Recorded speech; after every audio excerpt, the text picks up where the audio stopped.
name's Carl Hunter, I'm 18 and I'm originally from Brewarrina, but I grew up in Sydney all my life. Well, growing up in the Western Sydney in St Mary's, Hasslegrove, Mount Druitt. A lot of people say it's a bad place and stuff. It's not a bad place, there's good and bad everywhere, I guess. I came to Sydney some 38 years ago. I came down here under a program for Aboriginal people. It made Western Sydney our home, and for the past 20 years I've been working with drug and alcohol. I started a drug and alcohol centre, and yeah, that's the sort of work I've been doing. I suppose I started this type of work because I seen alcohol and drugs just destroying my family. It killed me 3 young brothers and my mother and father and all my relatives. So it motivated me to do the type of work I do today, yeah. Melinda and I met in Dubbo, and yeah, we made Western Sydney our home, you know. And we started a family here in Western Sydney, and we had 3 children. We got a daughter. Daughter's 25. We got another son. He's about 23, and we got young Carl. Carl's now 18. I was a kid that hated school. This wasn't for me, and originally I didn't go to school until I got a motorbike. He started school when he was 4.5 years of age, and he wasn't sure if he wanted to go to school or wait until he was 5.5, because he was born that time of the year. So what motivated Carl, he said to me, he said, "Dad, if you buy me a little Pee-wee motorbike," he said, "I'll go to school." I said, "All right, we might make that a deal." That was a deal. I'd be good at school and then I'd get rewarded on the weekends and stuff and go riding. So I bought this little Pee-wee 50 for him. It was a little Honda, an element. Carl was only a little fella, and so he said, "Before I go to school every day, Dad," he said, "I want you to take me for a ride." So I had to take him up the back paddock every morning, and he rode this little bike before he went to school. Every day I walked out of the classroom, my bike was sitting over there, and just rode it home through the paddocks.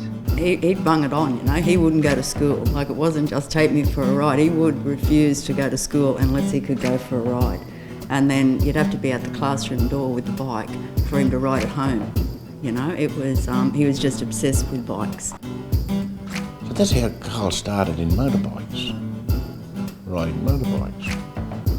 And I remember after school, well, he motivated me. He got me walking all through the bush, down the back of Mount Druitt, and there's a lot of other kids down there on bikes at the time. And I remember Carl, he used to watch a lot of TV, a lot of bike racing and a lot of different things and stunts. So he had me down there. I used to make a little fire, and I used to put a little fire in a little hole, and then Carl would come along on his bike and he'd jump over the fire and he'd say, "Oh, you see that, Dad? I'm a good rider, eh?" and all this. And but I mean, it would just tells you how silly I was at the time. You know, being a father, I wanted him to be happy, and I wanted him to use this bike and do what he could on this bike, you know, with all these stunts and different things. I didn't do much racing. I was just more of a free rider, like just ride for fun and stuff, just with mates on the weekend. But now I'm taking it a bit more serious, and because I think that I could get somewhere in life like doing it. I think that I could make a career out of it, and I'd love for that to happen. So I'm just giving it my best shot.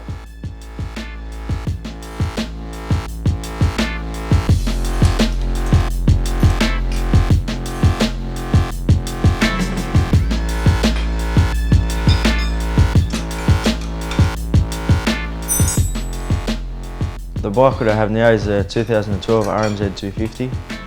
I picked that bike because I think it's a little bit different than others. Like, I've rode them all, and I find it more comfortable to ride on, and I'm just more comfortable on the bike, and yeah, I've had no major problems with it.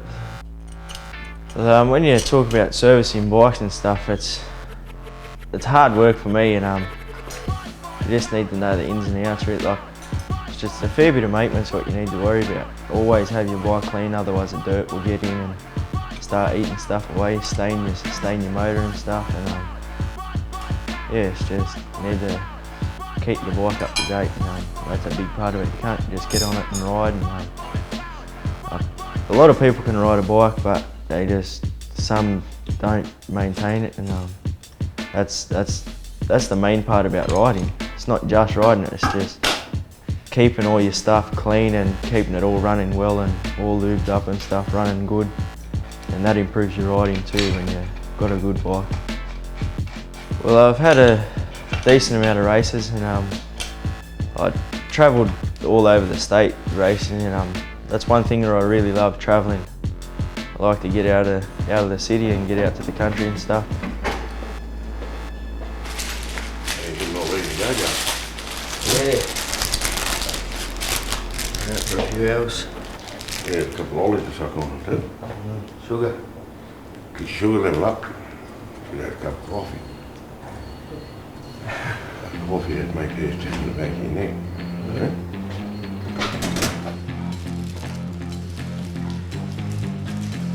What do you take? Well, when I go riding on the weekends, it's me, my brother-in-law and my sister usually. So either we load the trailer up or load my ute up. We need to do a bit of travelling. And I think the closest track around here is Campbelltown, Appin. And yeah, it's a really big day when you want to go riding. Like coming from here, it's not a 5-minute drive, we're talking like an hour drive and stuff.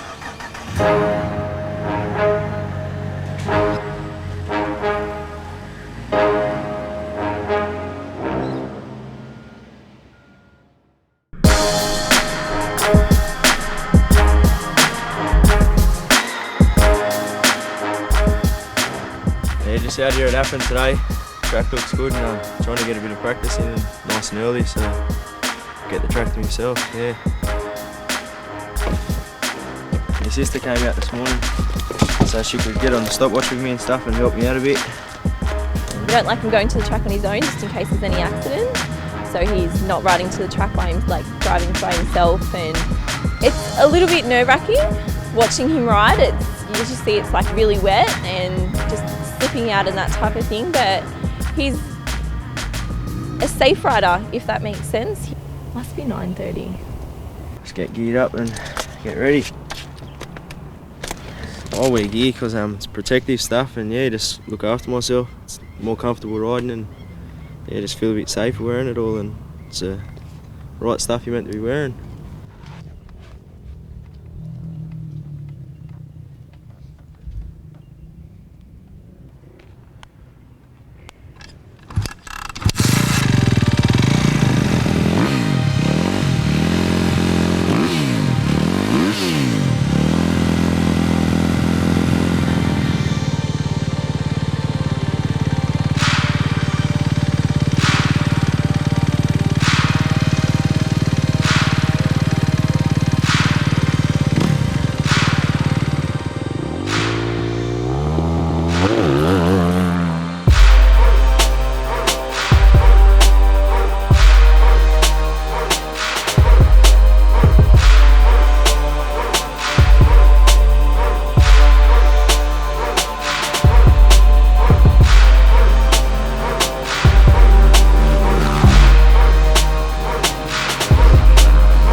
It's just amazing when you see him as a young fella at 4.5 and where he is today with the motorbike. You know, with the speed and all the technique and you know, what it requires to ride a bike at the speed we're riding. You know, that's amazing. It scares me just to watch him.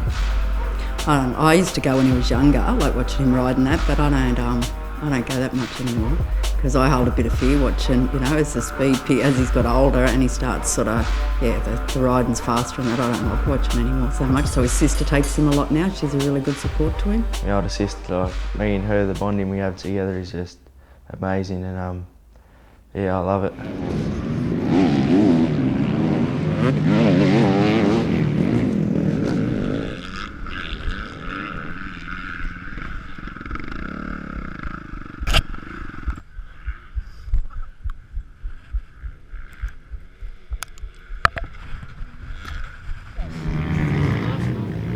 mud making it heavy and that, just clog up all my bearings and stuff, so it's a bit wet, slippery as, just can't get no traction anyway. Slide everywhere really. No, you just need to be more alert and stuff because the bike just slips out from underneath you. So you need to be pretty quick with your legs. But other than that, should dry out pretty good. Yeah, when the track's heaps wet, it makes it difficult to ride. So you're just sliding everywhere, slide up a jump face, you crashed. It's just, yeah, real hard to ride, but it's practice, I guess.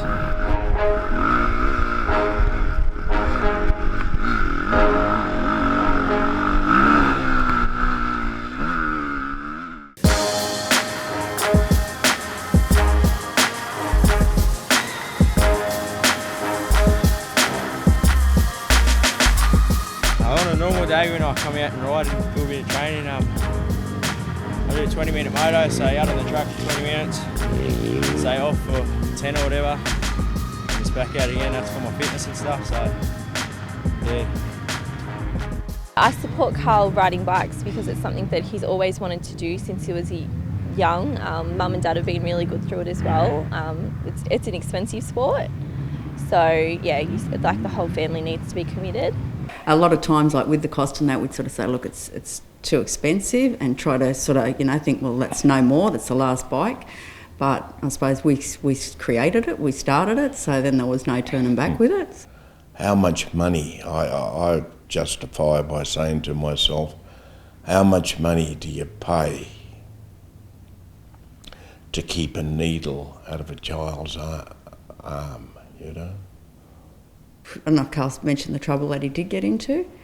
The alcohol, it's no good for you to drink, and I used to drink nearly every weekend, and it just used to lead me to fights and all this stuff, and just stupid mistakes, I guess. Everyone goes through mistakes, but I just took it a little bit too far, and the police got involved. And that time that he was actually locked up, he learned to appreciate, at the point of riding and the fact of family, and it sort of made him look, his attitude changed a lot after that. So he's really, he knows he's got a lot to lose. They're amazing. They can't do enough for me, and the amount of time they put into me and the bike and stuff, and the amount of money they spend on me, I just can't explain. They're just always there. Like, that's what family is for. They're always there. Yeah, I love it.